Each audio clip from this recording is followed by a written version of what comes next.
नमस्कार साथियों, मैं सुरजीत सिंह एक बार फिर से आपके अपने YouTube channel Surjeet study point में आपका हार्दिक स्वागत करता हूं और आशा करता हूं आप लोग बहुत ही अच्छे, शानदार, ज़बरदस्त एवं जिंदाबाद होंगे और बहुत ही अच्छे तरीके से अपनी पढ़ाई को कर रहे होंगे।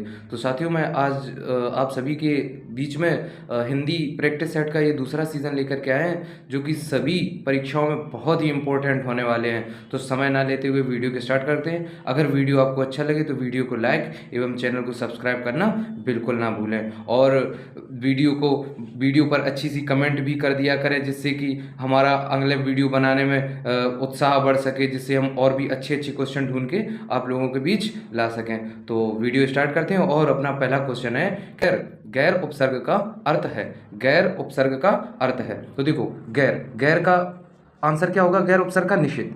गैर का मतलब जैसे लिखते हैं गैर कानूनी, गैर कानूनी, गैर कानूनी, गैर कानूनी जैसे हमने लिख दिया। तो गैर कानूनी का मतलब क्या होता है? अवैध, अवैध या निषेध, अवैध या निषेध होता है कि नहीं होता? तो आंसर क्या हो गया हमारा? निषेध। नेक्स्ट क्वेश्चन है अपना, हिंदी भाषा के विकास का सही अनुक्रम कौन सा है? हिंदी भाषा के विकास का सही अनुक्रम क्या है? तो आंसर है अपना पाली, प्राकृत, अपभ्रंश और हिंदी, फोर्थ नंबर। और कहीं कहीं दिया जाता है, यानी कि अगर क्वेश्चन में दिया जाए कि हिंदी की आदि जननी, हिंदी की आदि जननी किसे कहा जाता है? हिंदी की आदि जननी कहा जाता है संस्कृत को। हिंदी की आदि जननी कहा जाता है संस्कृत को। तो इसके आगे क्या हो सकता है? इसके आगे हो सकता है संस्कृत और अपभ्रंश और हिंदी के बीच की कड़ी होती है अवहट्ट, ठीक, अवहट्ट। तो अब इसका, और संस्कृत को भी दो रूपों में देखा गया था, यानी कि वैदिक संस्कृत और लौकिक संस्कृत। अगर पूछा जाए, अगर संस्कृत ना दिया हो तो वहां दिया होगा वैदिक संस्कृत, लौकिक संस्कृत, फिर पाली, प्राकृत, अपभ्रंश, अवहट्ट और हिंदी। इससे बाहर कुछ भी नहीं जाएगा। नेक्स्ट क्वेश्चन है अपना, भारतीय संविधान में किन अनुच्छेदों में राजभाषा संबंधी प्रावधानों का उल्लेख है? भारतीय संविधान में किन अनुच्छेदों में राजभाषा संबंधी प्रावधानों का उल्लेख है? तो देखिए, जो भाग, यानी कि अनुच्छेद में जो है भाग, संविधान में भाग 17 में दिया गया है अनुच्छेद 343 से 351 तक, 343 से 351 आंसर होता है फर्स्ट। अब आता है कि भाषा के जो अनुसूचियों के हिसाब से भाषाई राजभाषा यानी कि हिंदी संबंधी जो वो दिया गया है ना प्रावधान, वो दिया गया 8वीं अनुसूची में। नेक्स्ट क्वेश्चन है अपना कि उपाध्यक्ष में कौन सा उपसर्ग है? उपाध्यक्ष में कौन सा उपसर्ग है? तो आंसर हमारा होगा ऑप्शन थर्ड, उप। अब इसका हम इसकी संधि विच्छेद करते हैं, यानी कि उपधन अध्यक्ष। अब देखते हैं संधि क्या बन रही है? आ धन आ, स्वरों के मेल से बन रही है आ धन आ बड़ा। तो इसमें क्या बन रही है? दीर्घ संधि। आंसर क्या हो जाएगा? अगर संधि पूछी जाए तो इसमें कौन सी संधि है? दीर्घ संधि है। और इसमें जो उपसर्ग है, उपसर्ग कौन सा है? उप। और उपसर्ग हमेशा, उपसर्ग क्या होते हैं? उपसर्ग शब्दांश होते हैं। नेक्स्ट क्वेश्चन है, तद्भव शब्द का चयन करना है। तद्भव शब्द, तद्भव अपना कौन सा है? कपूर आंसर। कपूर का तत्सम क्या होता है? कर्पूर। परीक्षा में बहुत बार पूछा गया है कपूर का तत्सम, वो होता है कर्पूर। और अपनी एक तद्भव तत्सम की एक ट्रिक क्लास पढ़ी है अपने YouTube चैनल पे, तो उसे देख लें, जिससे आपका जीवन में कभी भी तद्भव तत्सम गलत नहीं होंगे। आते हैं नेक्स्ट क्वेश्चन की ओर। नेक्स्ट क्वेश्चन है अपना, निम्नलिखित तद्भव तत्सम में से कौन सा विकल्प शुद्ध है? तद्भव तत्सम में से कौन सा विकल्प शुद्ध है? तो देखते हैं, वर्तिका।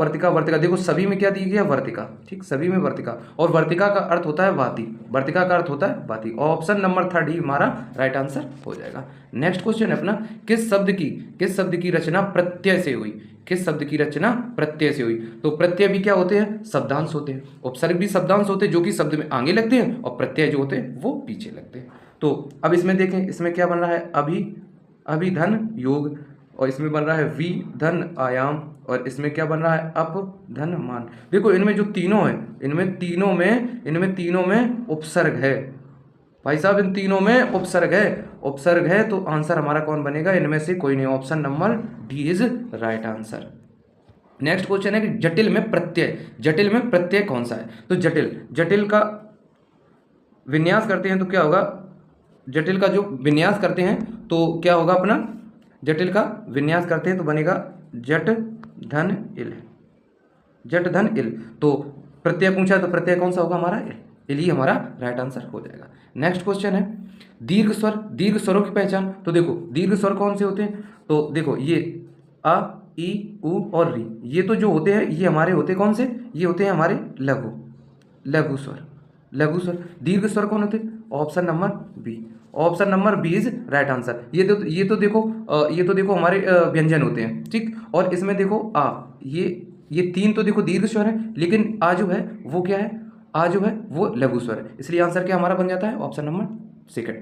नेक्स्ट क्वेश्चन है ग में री की मात्रा लगाने पर ग का रूप होगा। तो देखो मात्राएं कितने प्रकार से लगती हैं, रा की जो मात्रा होती है वो तीन प्रकार से, एक तो ये वाली मात्रा, और दूसरी होती है वो ये वाली मात्रा, और तीसरी होती है वो होती है ये वाली मात्रा, ठीक, ये वाली मात्रा। तो इसका मतलब क्या होता, इसका मतलब होता है रा जो कि स्वर सहित हो, रा जो स्वर सहित हो, और इसका मतलब जो शब्द के नीचे लगती है इसका मतलब होता है री, इसका मतलब क्या होता है री, और इसका मतलब क्या होता है, इसका मतलब होता है अर, यानी कि रा, हाफ रा होता है, ठीक। तो हमारा ऑप्शन क्या बन जाएगा, री पूछी है तो ऑप्शन को आंसर कौन हो जाएगा, आंसर नंबर फोर्थ ही हमारा सही आंसर हो जाएगा।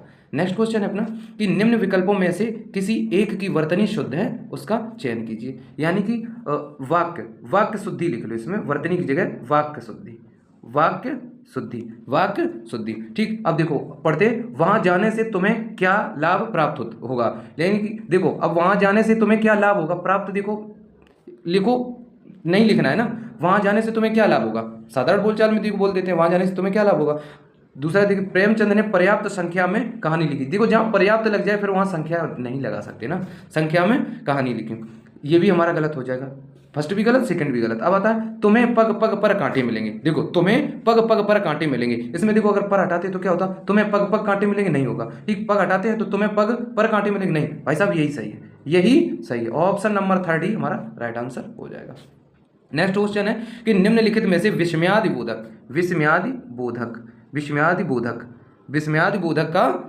बोधक का चयन करना है। देखो विस्मयाद बोधक का चयन करना, तो देखो विस्मयाद बोधक का मतलब क्या होता है, हृदय की भावना को व्यक्त करना, ठीक। तो देखो क्या परिवर्तन प्रकृति का अटल नियम है, सेकंड है आजकल वह एक भव्य नहीं, यहाँ पे भव्य है, भव्य इमारत का निर्माण कर रहा है।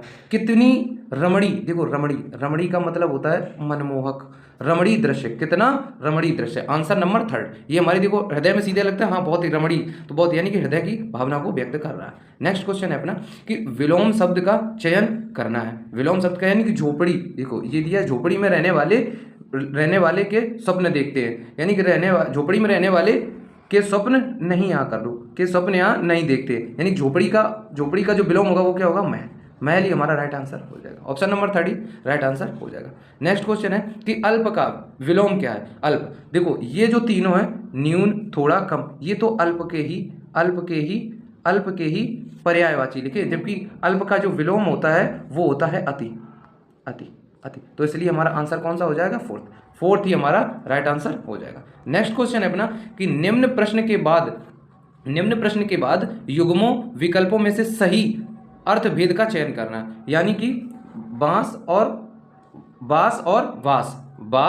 वास, यानी कि इसे श्रुति सम भिन्नार्थक भी बोलते हैं, श्रुति सम भिन्नार्थक, ठीक, श्रुति सम भिन्नार्थक। देखो अब क्या होता, जैसे नहीं कह देते हम वहां बहुत बास आ रही है, बास का मतलब क्या होता है, गंध, बास का मतलब क्या होगी, गंध, और फिर कहते भाई साहब तुम्हारा वास कहाँ है, यानी कि निवास, तो ऑप्शन नंबर सेकंड हमारा राइट आंसर हो जाएगा, गंध और निवास। नेक्स्ट क्वेश्चन है अपना निम्न शब्द युग्मों के विकल्पों में कोई एक विकल्प सही नहीं है। गलत युग्म का यानी कि श्रुति सम भिन्नार्थक होना चाहिए, श्रुति सम भिन्नार्थक के सही सही ऑप्शन होने चाहिए। यानी कि देखो भट्ट, भट्ट और प्रथा, प्रथा, पवन और पावन, प्राप्त पाना, देखो यही अलग है, यही अलग है, नहीं पूछा था, यही अलग है। तो ऑप्शन नंबर हमारा कौन सा हो जाएगा? फोर्थ। अब देखो भट्ट, जो भट्ट का अर्थ होता है वो क्या होता है? भट्ट का अर्थ होता है योद्धा, योद्धा, भट्ट का अर्थ योद्धा। और ये भट्ट का अर्थ क्या होता है? ये भट्ट का अर्थ होता है विद्वान, विद्वान। और इस प्रथा, इस प्रथा, प्रथा का मतलब क्या होता है? कल्चर, कल्चर यानी कि संस्कृति, संस्कृति, संस्कृति। और इस प्रथा का मतलब क्या होता है? इस प्रथा का मतलब होता है पृथ्वी, इस प्रथा का मतलब होता है पृथ्वी। और ये देखो पवन, पवन का मतलब क्या होता है? वायु, सभी को पता है वायु। और पावन का मतलब क्या होता है? पावन का मतलब क्या होता है? पवित्र, पावन का मतलब क्या होता है? पवित्र। ठीक, तो आंसर हमारा कौन सा बन जाएगा? आंसर नंबर 4 प्राप्त करना। नेक्स्ट क्वेश्चन है अपना कि सर्वनाम के कितने भेद होते हैं? सर्वनाम के कितने भेद होते हैं? तो सर्वनाम के 6 भेद होते हैं, सर्वनाम के 6 भेद होते हैं। नेक्स्ट क्वेश्चन है अपना, निम्न में से कौन सा शब्द, निम्न में से कौन सा शब्द व्यंजन संधि का उदाहरण है? व्यंजन संधि का उदाहरण देखो। अब निस्तेज, निस्तेज का अगर हम तोड़ेंगे तो क्या बनेगा? नि धन तेज। तो इसमें कौन सी संधि? इसमें विसर्ग संधि होगी। ठीक, अब इसे तोड़ते हैं, सम प्लस वाद, बस यही आंसर हमारा, सम प्लस वाद, सम प्लस वाद, यही आंसर हो जाएगा। अब निरर्थक को जैसे तोड़ेंगे तो क्या होता? नि धन अर्थक, नि धन अर्थक। अब इसे करते हैं तो क्या होता? कान का कटा। देखो कान का कटा, ये किसमें? ये समास में होते हैं, यानी कि दो पदों का जो मेल होता है वो समास में होता है। ठीक है, तो ये कौन सा? ये समास में हो जाएगा। तो आंसर क्या हो जाएगा हमारा? आंसर बी हो जाएगा, यानी कि संवाद। नेक्स्ट क्वेश्चन है अपना कि नदी धन ऊर्मी का सही सही संधि शब्द होगा। देखो यहाँ पे ये पद ही गलत लिखा है, ये पद ही गलत लिखा है, यहाँ पे ये पद ही गलत लिखा है, यहाँ पे ये पद ही गलत लिखा है। तो इसका होगा क्या? इसका होगा नद्यूर में। ठीक, ये वाला धा होगा। ठीक, नद्यूर में। तो अब इसका जब तोड़ते हैं तो क्या होता है? नदी, नदी धन, नदी धन ऊर्मी, नदी धन ऊर्मी। तो देखो अब क्या करते हैं इसमें, देखो दा में क्या लगा है? दा में ई है, ई है, ई है और प्लस ऊ है, ई और ऊ जुड़े हैं, ई और ऊ ये जो है, तो ये क्या बन गई? ये यड़ संधि। तो इसमें कौन सी संधि है? यड़ संधि, नद्यूर्म। आंसर नंबर 4 कौन सा बन रहा है? आंसर नंबर 4 है, बन कौन सा रहा है? नद्यूर्म। ठीक, नद्यूर्म। अब दा, देखो दा और या, दा और या क्या बनाते हैं? ध्या बनाते हैं ना, दा और या क्या बनाते हैं? ध्या बनाते हैं। ठीक है, अब आते हैं नेक्स्ट क्वेश्चन की ओर। नेक्स्ट क्वेश्चन और अपना लास्ट क्वेश्चन है कि द्वंद्व समास के कितने भेद होते हैं? भाई साहब द्वंद्व समास के भेद पूछे, ना कि समास के भेद। तो द्वंद्व समास के कितने भेद होते हैं? वो होते हैं 3। द्वंद्व समास के कितने भेद होते हैं? वो होते हैं 3। कौन कौन से होते हैं? नंबर 1 होता है इतरेतर, इतरेतर, इतरेतर द्वंद्व। नंबर 2 होता है, नंबर 2 होता है वो होता है वैकल्पिक द्वंद्व, वैकल्पिक, वैकल्पिक द्वंद्व। ठीक, वैकल्पिक द्वंद्व। और नंबर 3 जो होता है वो होता है समाहार द्वंद्व, समाहार द्वंद्व, समाहार द्वंद्व। तो आशा करते हैं ये वीडियो आपको बहुत अच्छा लगा होगा। तो अगर वीडियो ये आपको बहुत अच्छा लगा हो और आपको वीडियो का कंटेंट अच्छा लगा हो तो वीडियो को लाइक एवं चैनल को सब्सक्राइब करना बिल्कुल ना भूलें। जय हिंद, धन्यवाद।